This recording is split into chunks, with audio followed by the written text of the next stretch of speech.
Isang araw, nagpapagaling si Jesus ng mga may sakit at nagpapalaya sa mga sinasapian ng masasamang espiritu.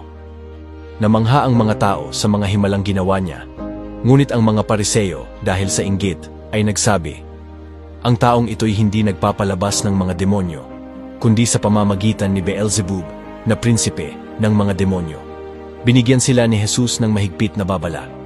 Ang bawat kasalanan at kapusungan ay ipatatawad sa mga tao.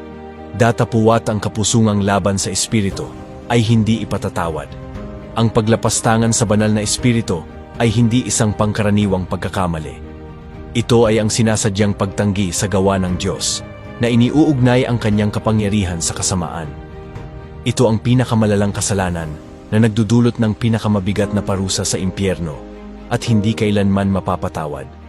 Ito ay nagpapaalala sa atin na hanggat tayo ay nagsisisi nang may mapagpakumbabang puso, ang ating mga kasalanan ay palaging mapapatawad.